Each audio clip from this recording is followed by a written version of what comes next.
Most people do not stop learning because life gets too busy. They stop because, somewhere along the way, they begin to believe a quiet "I am too old for this. I am not talented enough. I can't learn like I used to." These beliefs build up slowly, layer by layer, until they form an invisible wall around the mind. And once that wall is in place, every new skill feels intimidating, every challenge feels heavier, and curiosity begins to fade. But there is an ancient key that breaks down that wall, a mindset once taught by Zen teachers, and now confirmed by modern neuroscience. It is called Shoshin, the beginner's mind. It invites us to step into every new experience as if seeing it for the very first time, open, curious, unburdened by ego, and free from the pressure of knowing everything. Imagine learning a language without fear of sounding wrong, picking up a new instrument without judging your first imperfect notes, approaching your work, your relationships, even your daily habits with the eyes of someone discovering them anew. That is the power of Shoshin. It does not make us better overnight, but it removes the mental barriers that keep us from growing at all. In today's video, we are exploring why adults close themselves off and how returning to the beginner's mind can unlock faster, deeper, and more joyful learning than most people ever experience. If you have ever felt stuck, overwhelmed, or convinced that your best years of learning are behind you, this story might change the way you see yourself. If this message resonates with you, make sure to like, subscribe, and share the video so more people can rediscover the joy of learning with an open mind. Let's begin. For years, the 32-year-old mechanic moved through life on autopilot, convinced that growth was something that happened to other people. He woke before sunrise, fixed engines until his hands ached, returned home exhausted, and filled the remaining hours with the kind of quiet routines that made the days blur together. He believed he had reached the limit of who he could be, telling himself that learning was for younger, more talented people.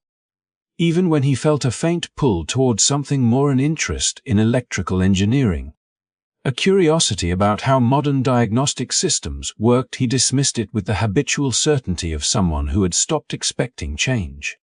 He did not yet recognize that these dismissive thoughts were not truths, but barriers he had unknowingly built. Everything shifted the night his wife was in the accident. A single phone call shattered the illusion of stability he had relied on for years. He rushed to the hospital, each step tightening the knot in his chest as he confronted the fears he had always buried beneath routine. Seeing her in the hospital bed, bruised but alive, forced him to acknowledge more than his immediate worry. It exposed the quiet truth he had avoided. He was not prepared financially, physically, or mentally for life's unexpected turns. For the first time, the walls of limitation he had built began to crack. In the days that followed, he found himself replaying every moment, every assumption, every comfortable excuse. He realized how often he had refused opportunities to learn new systems at work, how quickly he dismissed courses his colleagues recommended, how frequently he told himself that people his age no longer had the energy to reinvent their lives. Yet the crisis revealed that these beliefs had kept him from the very skills and confidence he now desperately wished he possessed. What surprised him most was not the fear, but the clarity that followed. In the quiet hours at the hospital, while his wife rested, he began noticing the world differently. He watched the nurses move with practiced precision, performing tasks he did not fully understand. He listened to doctors explain procedures with a calm depth of knowledge that came from years of study. For the first time, instead of feeling intimidated, he felt curious. He wondered how many times he had chosen certainty over exploration, how many times he had shrunk away from something new because he feared being inexperienced. The crisis had pulled him into a mental space where pretending to already know enough was no longer an option. It was in that atmosphere of vulnerability that the idea of beginning again, truly beginning, did not feel childish or unrealistic. He remembered something he had once read about the beginner's mind. The practice of approaching every experience without preconceptions, without ego, and without the pressure of appearing competent. Until now, it had sounded abstract. But sitting beside his wife, unsure of what the next weeks would bring, he finally understood its meaning. You cannot learn when you are busy protecting who you think you are. Slowly, he started dismantling the invisible walls he had lived behind. He asked questions, even simple ones, about medical equipment he saw in the room. He admitted to a friend that he did not understand parts of his own financial situation and asked for guidance. He signed up for an evening course on automotive electronics, expecting to feel embarrassed but finding instead a sense of excitement he had not felt in years. Each step was small, but together they marked a shift that felt profound. The accident had not given him new abilities, but it had given him something far more powerful: the willingness to see himself as a learner again. And in that mindset, open, present, and unburdened by the fear of starting from zero, he discovered that transformation does not begin with skill or talent. It begins the moment a person decides to let go of old certainties and walk forward with curiosity. In the weeks after the accident, Alexander found himself searching for direction with a quiet intensity he had never felt before. The fear of losing what mattered most had exposed gaps in his knowledge and confidence. And he responded the only way he knew how: by trying to fix the problem quickly.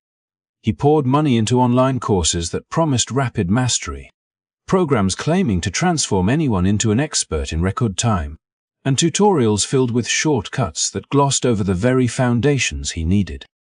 Each purchase left him with a brief surge of hope, followed by the familiar disappointment of feeling just as lost as when he began. He was not learning. He was chasing the illusion of progress, mistaking movement for growth.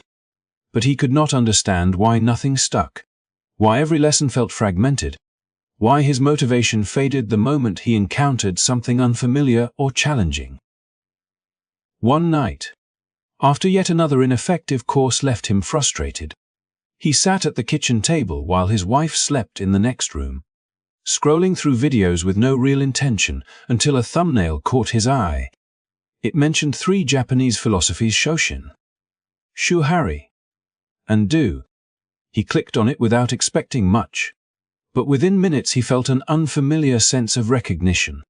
The video did not promise quick results or effortless expertise.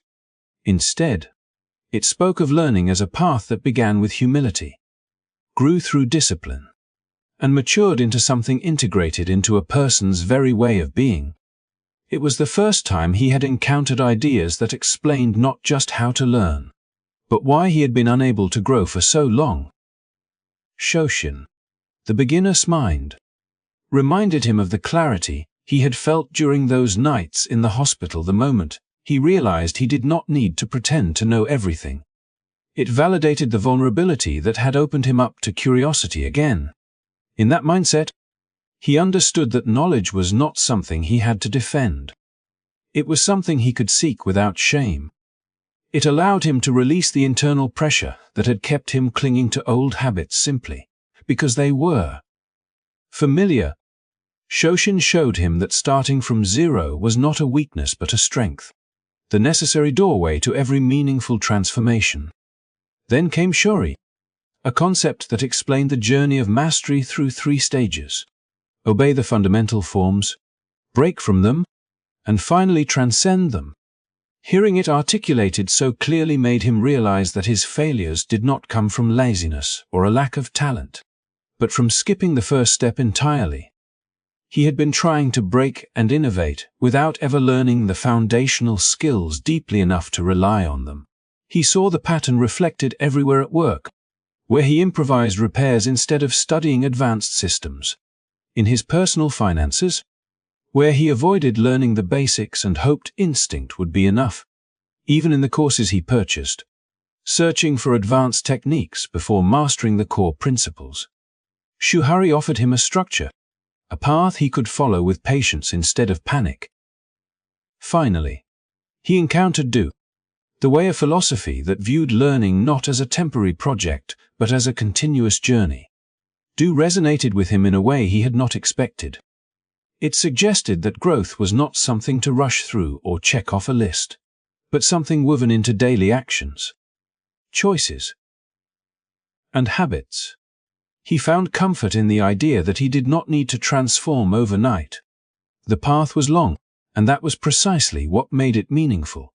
Each step he took, every new concept explored, every mistake made and corrected could become part of a larger process, one that shaped not just his skills but his character. By the time the video ended, Alexander felt a stillness in himself that he had not known in years. These philosophies did not offer instant success. They offered a framework for becoming someone capable of steady, authentic growth. And as he sat in the quiet glow of the screen, he understood that this was the beginning of a different kind of journey, not one fueled by desperation, but by a renewed willingness to learn with humility, discipline, and an open heart. The days that followed marked a quiet turning point for Alexander. Though no one around him could see it at first, the accident had forced him to confront the truth about his limitations, and the philosophies he discovered had given him a language for the change he longed for.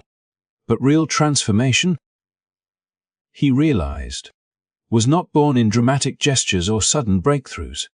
It grew from small, deliberate steps taken with consistency, and so he began reshaping his life in three interconnected areas: his body, his mind, and his finances, guided by principles that offered structure without suffocating his newfound curiosity. He started with his body, not because he wanted to chase a particular image, but because he understood now that strength was a form of preparedness. The hospital had taught him how fragile stability could be, and he wanted to become someone capable of protecting and providing in moments of uncertainty. Through the lens of Kaizen, he abandoned the old habit of jumping into extreme routines that inevitably collapsed after a few exhausting days. Instead, he committed to 1% improvements: a 10-minute walk after work, a stretching routine before bed, small changes to his meals that added up quietly. There were no instant results, no visible transformation in the first week, but the consistency created a rhythm that brought him confidence.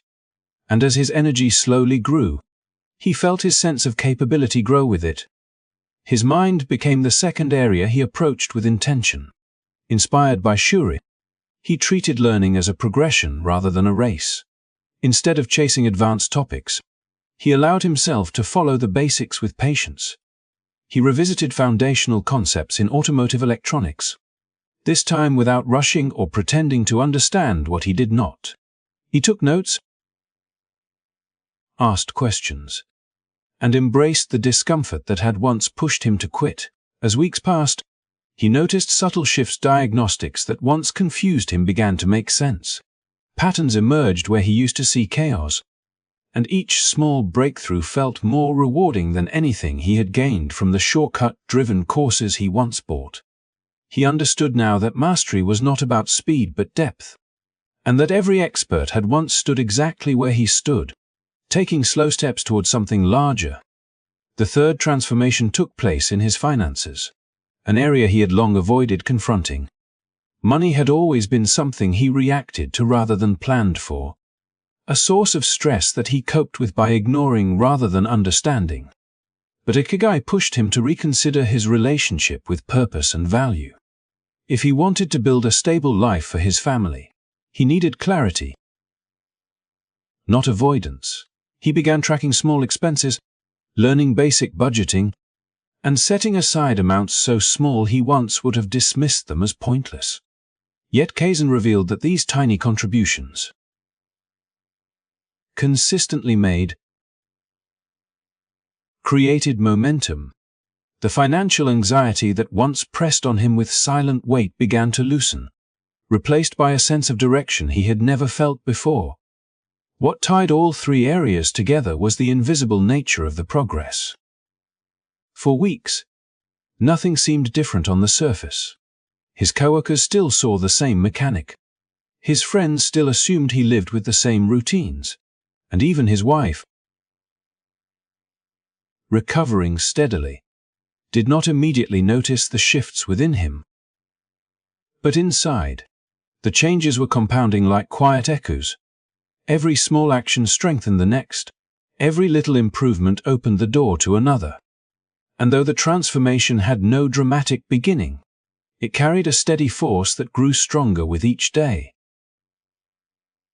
Through Kaizen, Shuhari, and ikigai, Alexander learned that real growth rarely announces itself.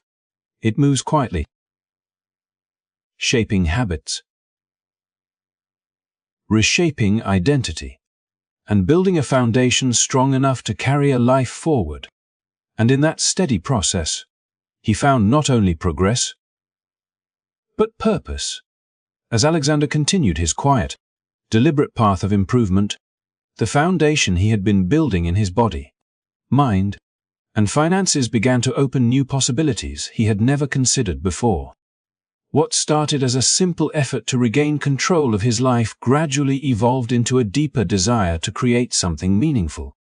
His growing understanding of automotive electronics, paired with the mechanical skills he had accumulated over a decade, made him see patterns in problems that others overlooked.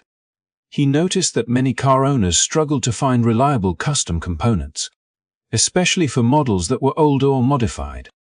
And he realized there was a space, a small but genuine need that he could fill. It was not a dramatic epiphany, just a quiet recognition born from months of steady learning, patient observation, and the confidence that came from showing up every day. He began modestly. After work, he spent hours experimenting in his small garage, using second-hand tools and inexpensive materials to prototype simple parts. Most of his early attempts were flawed, but he applied the same philosophy that had carried him through his personal transformation. Kaizen reminded him that small, consistent improvements mattered more than immediate perfection. Shuhari guided him to follow established methods first, learning the precise measurements and material behaviors before introducing his own adjustments. And ikigai helped him understand why the work felt so satisfying. It merged his technical curiosity, his desire to provide for his family, and his growing passion for creative problem-solving into something that felt purposeful. As his prototypes improved, he started posting photos and explanations in niche car enthusiast forums. He was not selling anything at first, just sharing his progress, asking for feedback, and learning from others. The responses surprised him. People appreciated his craftsmanship and the detail he put into every explanation. Someone asked if he could build a custom bracket. Another requested a redesigned sensor housing. What began as a side project slowly evolved into a small stream of orders, each one pushing him to refine his skills and expand his knowledge. He reinvested every bit of income back into better tools, higher quality materials, and equipment that allowed him to produce parts with greater precision. The first year was slow and filled with quiet experimentation. But the second year revealed the power of accumulated effort. His reputation in the community grew steadily as satisfied customers shared their experiences. A local workshop reached out, asking if he could supply custom components for their modified builds. His evenings became dedicated workshops, and weekends turned into long sessions of design, testing, and production. Yet, unlike the frantic pace of his old life, this new rhythm felt grounded.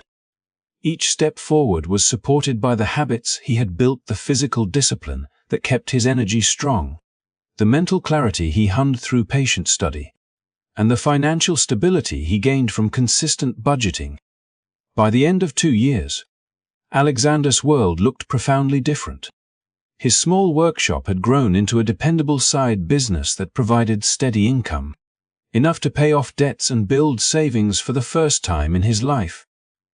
His body, once worn down by long hours and stress, had grown stronger through daily routines that felt less like obligations and more like acts of self-respect. His mind, once cluttered with doubts, now thrived on learning, experimentation, and the joy of applying knowledge in tangible ways. People around him noticed the change not because he spoke about it, but because it was reflected in the calm confidence with which he approached challenges and in the steady, deliberate way he built the life he once believed was out of reach. What had started as a crisis had become a quiet rebirth, shaped not by sudden breakthroughs but by the patient accumulation of small, meaningful actions. Through consistent learning, intentional practice, and endurance, Alexander transformed his skills into a craft, his craft into a business, and his business into a life built on purpose rather than fear. Modern neuroscience has revealed something remarkable, something that aligns perfectly with the journey Alexander walked through without even realizing he was embodying it. For years, scientists believed the brain gradually lost its ability to adapt after childhood, but research now shows the opposite. The human mind retains the capacity to rewire, rebuild, and renew itself throughout life. Neuroplasticity is not a privilege of youth, it is a lifelong companion, strengthened by curiosity, challenged by effort, and awakened by the willingness to begin again. Psychology adds another layer, showing that beliefs about one's own potential can either unlock progress or silently shut it down. People who see themselves as capable learners continue to grow. Those who believe they have reached their limit often stop trying long before any real barrier appears. Alexander's transformation was not driven by age, talent, or luck. It began when he released the rigid beliefs that had kept him trapped in routine and opened himself to the possibility of learning with humility. Shoshin allowed him to approach every new challenge without the weight of expectation. Shuhari taught him to respect the process, to follow, adapt, and eventually transcend what he learned. Kaizen showed him the power of consistent, incremental effort, while ikigai anchored his growth in a sense of meaning that made every challenge worthwhile. Together, these principles formed a quiet structure beneath his progress, guiding him long after the initial crisis had passed. His story reminds us that transformation does not require perfect conditions. It begins the moment a person chooses to let go of old assumptions and meet the world with openness. It thrives when curiosity becomes a daily habit, when small improvements accumulate into lasting change, and when confidence grows not from pretending to know everything, but from embracing the honesty of not knowing yet. In this way, growth becomes less of a destination and more of a continuous unfolding, a lifelong journey shaped by the willingness to remain teachable. And this is where the lesson extends beyond Alexander. Each of us carries the potential for renewal, no matter our age or circumstances. The mind thrives when challenged, the heart steadies when purpose guides it, and the body responds to even the smallest steps toward strength. Progress is not a straight path, nor is it ever truly finished. There is always more to explore, more to learn, and more ways to evolve into a fuller version of ourselves. Thank you for spending this time with the story, for listening, and for reflecting on what it means to grow. If this journey inspired you or offered a new perspective, please consider liking this video and subscribing to the channel. Your support helps us share more stories, insights, and ideas that illuminate the powerful potential within each of us. Let us continue learning one open step at a time.